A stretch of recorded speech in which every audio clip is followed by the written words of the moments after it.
and welcome to this episode of John's Motorcycle Rescue and Review.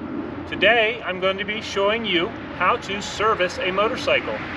The motorcycle I'm going to be servicing today is Yamaha's 2017 SCR950.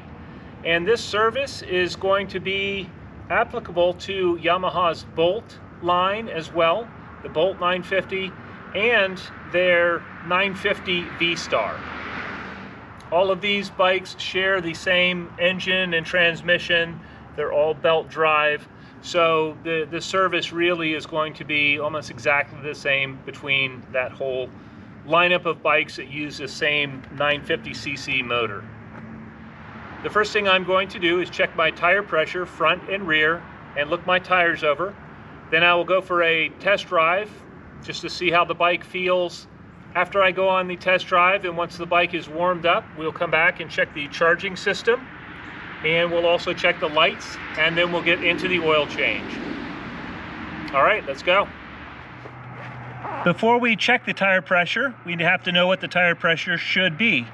And on this bike, on the lower part of the belt guard, there is a placard that tells us that both tires, front and rear, should be running 41 psi of pressure.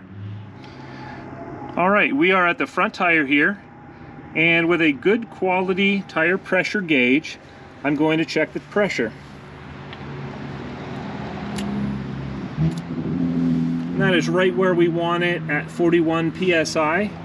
While I'm checking the pressure, I'm also looking at the valve stem. Now this has a metal valve stem, and those rarely give issue, so that looks good. I'm also going to be checking the tire. I'm going to look at both sides of the tire for any dry rot. And this bike, the tires on this bike look great. There's no dry rot on the sides of the tires here.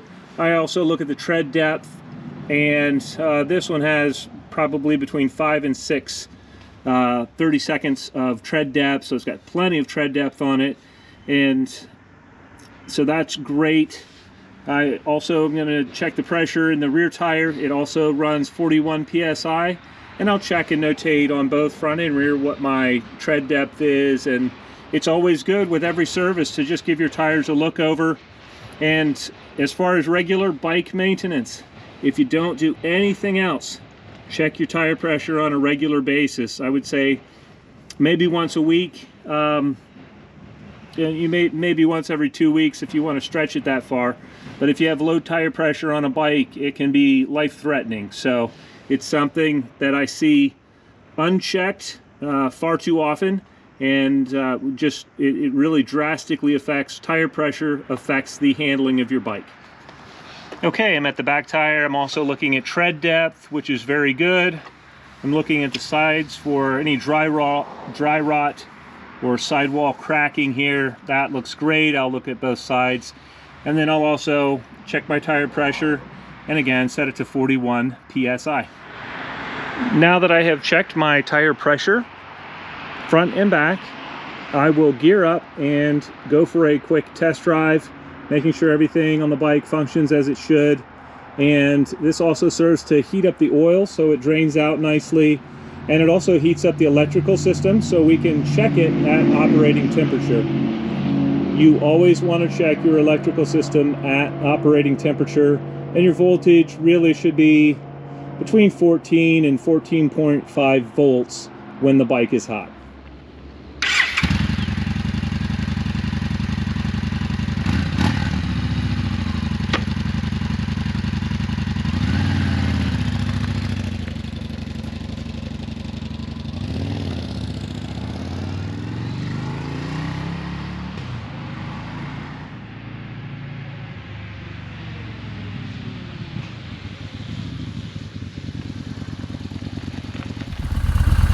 With the bike running and now up to temperature, what I'm going to do is check my charging system.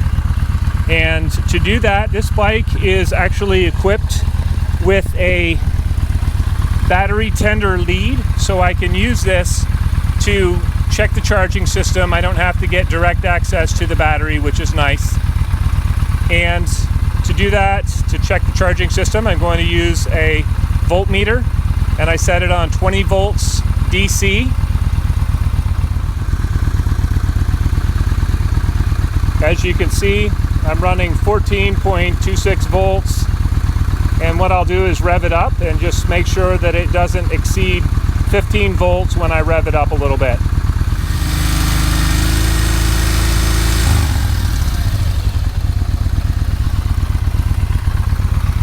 Perfect. Even with the bike revving up, it stayed at 14.25 volts. So the charging system is working perfectly. I'll go ahead and recap this and tuck this back away so it's not flopping around in the breeze. While the motorcycle is running, what I'm going to do now is check the lights. So I can see right off the bat, my running lights in the front work, my high beam works, my low beam works.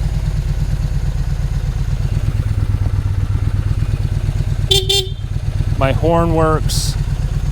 My front turn signal works on the right, on the left side, and on the right side.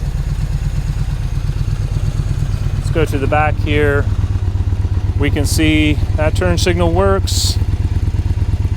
The other turn signal works. My brake light is functioning as it should.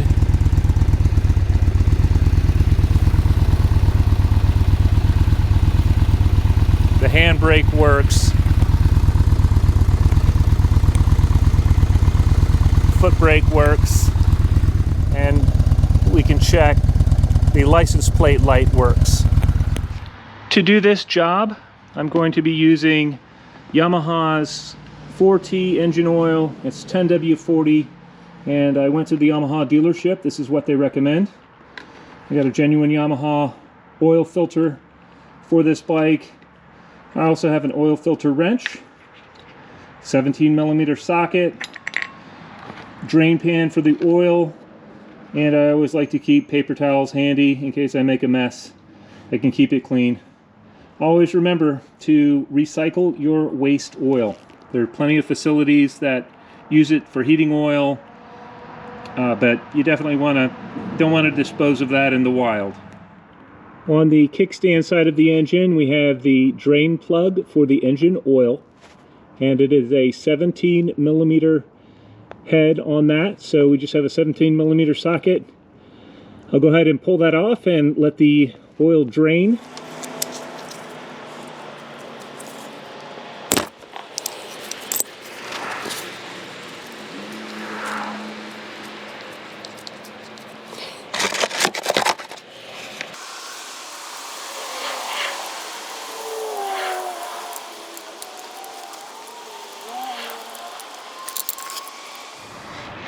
And underneath the right side of the engine it's in the front here, behind the front wheel, we have the oil filter, and I'll go ahead and put an oil filter wrench on that and take that off.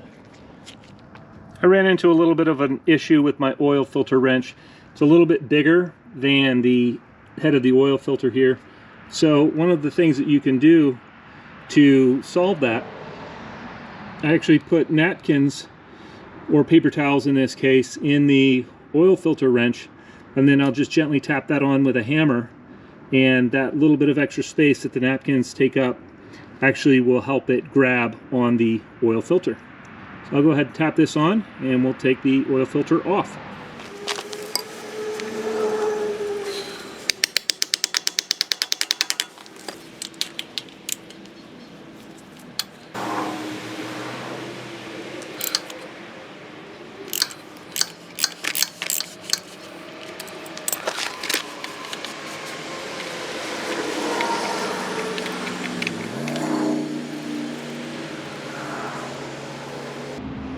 And my little trick worked.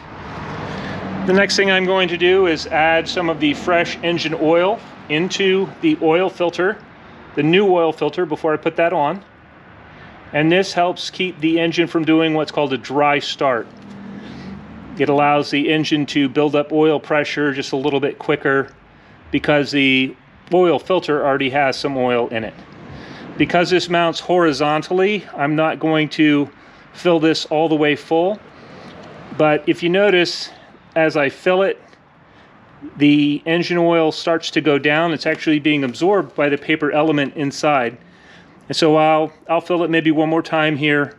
You'll always want to dip your finger in the clean oil and just wipe it around this rubber seal so that you get a nice seal to the engine. I'll just fill it up one more time here, and then it will be ready to put on the bike.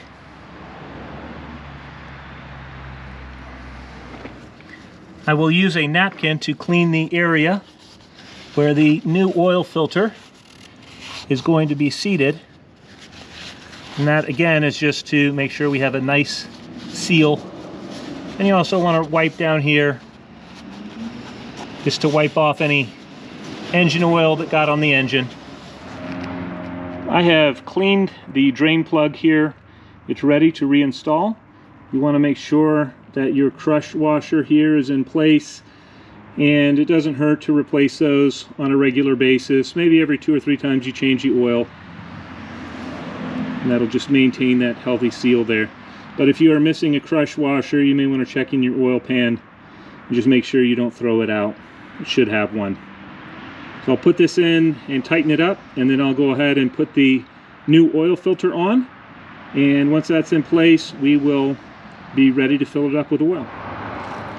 I've also cleaned the area up above where the nut seats, the drain plug seats, so that's all clean.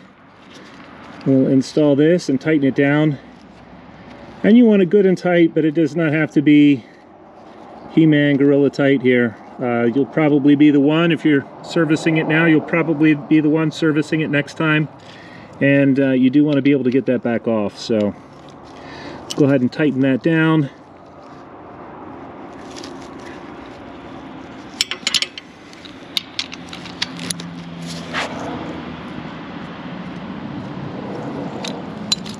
So that's good and tight. We'll move on to the oil filter. All right, the area is clean here, so we will install the new oil filter.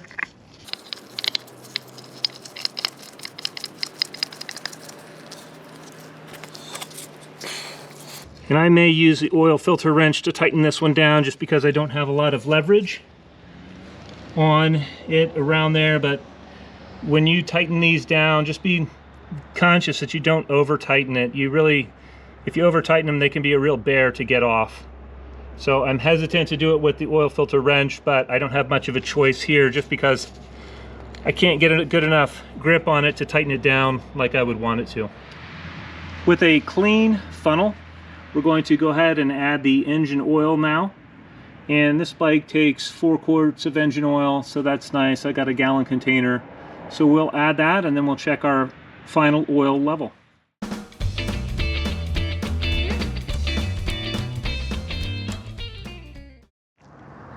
It is time for the final oil level check. And on this bike, you want to do that with the oil warm. You have your dipstick. I've cleaned that off. And what you do is you just set that down in the hole till it seats. Let it sit there for a second, and then again with the bike level and upright, pull it out and we'll look at the level. The oil level is right at the top mark here, and that's exactly where we want it to be. Right there. So that looks good. What we can do is check the controls, and what I'm talking about is the clutch lever adjustment. I'm also talking about the throttle adjustment, the brake lever, where that's set up. And so we're going to look over those now. First thing you want to check is your clutch lever and your clutch travel. And so right now, I've actually adjusted this out just a little bit, but this is really what you want. You want just a little bit of play before the handle gets tight and starts to pull the clutch. That we have, it pulls it in all the way, allows you to shift properly. So that is now set where it should be. You can set it, if you want to set it a little bit in, you can dial that in. If you want to set it a little out, you can dial it out. But like I say, you want just a little bit of play. So that's perfect. I also always check the handlebar pinch bolts here and just make sure that those are tightened down. This is a 10mm nut on these, and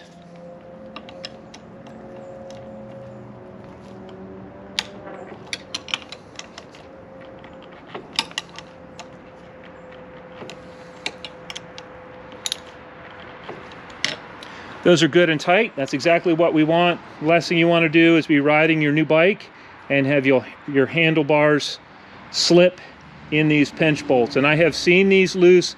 Number one offender, if I have to pick a brand, Harley Davidson. If you own a Harley, check your handlebar pinch bolts. I've seen too many of them loose. Throttle play is critical to driving the bike smoothly, and so you want just a little bit of throttle play before it starts to open your throttles and everything gets tight. So this has maybe just a hair more than I would like. I like mine set pretty tight. And the adjustment on this bike is right here. And what I'll do is just pull it, there's a little clamp there, pull it out of that and loosen this up. Once I loosen the lock nut, I can turn this out just a little bit. I'll turn it out a little bit more. Maybe just a hair more, and then I'm going to lock it back down. Put the cover back over and put that back into place. And then what you want to do too, so that's just a little bit tighter so that as soon as I open it, it opens the throttle.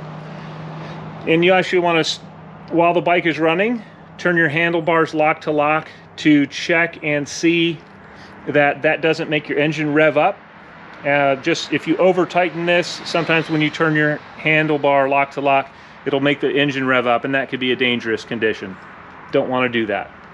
So I've got the throttle position is set now, and this is a non-adjustable brake lever. So what I'm going to do is just check my level in here. This is a bike with only 2,000 miles and relatively new.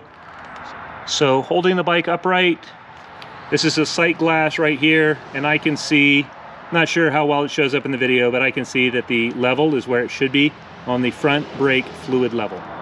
Here we're looking at the front brake pad thickness right here, and I've got about 5/32 of meat on the actual brake pad itself here.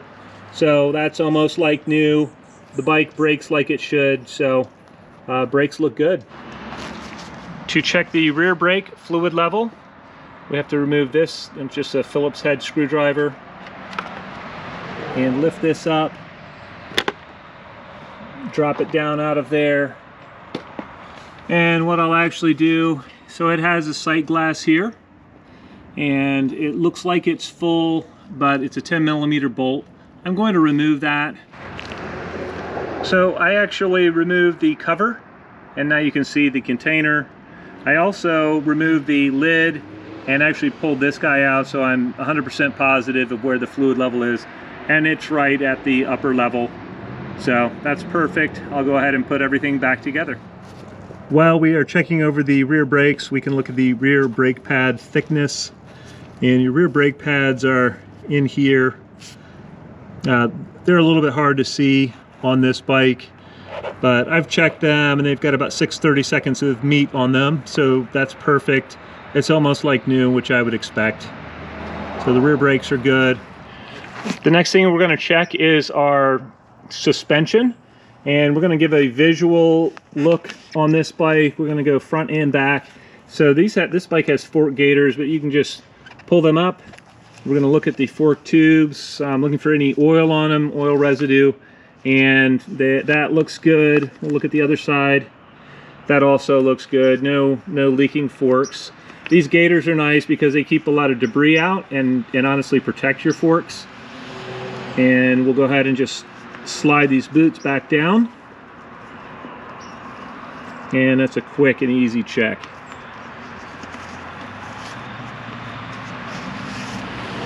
Good to go. I'm just going to do a quick visual check on the rear suspension, and I don't see any oil coming here. I don't see any leaks or drips. That all looks good. They're bolted on solidly. I'll check both sides. It says dual shocks in the back. Those look good. No leaks or drips.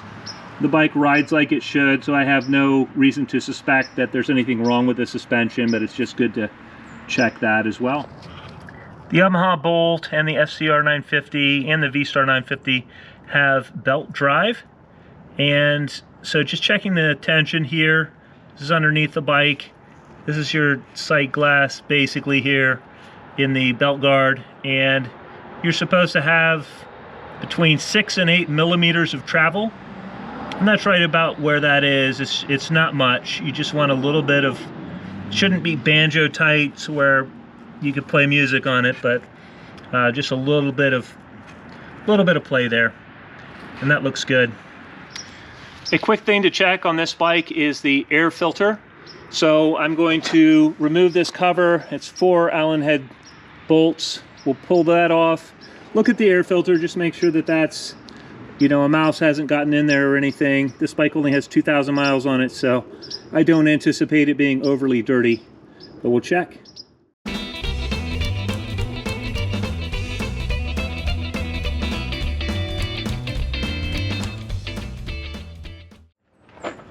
Okay, so there you have it. As the light fades here in beautiful Pennsylvania, that is how to service a 2017 SCR950. And again, it should be the same procedure with a Yamaha Bolt or even the Yamaha V-Star 950. The nice thing is there's no cooling system to check. These are air-cooled motors. Air filter, when I checked it, it looked fine. Just a little bit of dirt on the air filter, but nothing to write home about, and no mice in the airbox, so that's a great thing. I hope you found this video informative and entertaining, and if you have any questions or comments, please feel free to leave them below. All right, until next time, ride safe.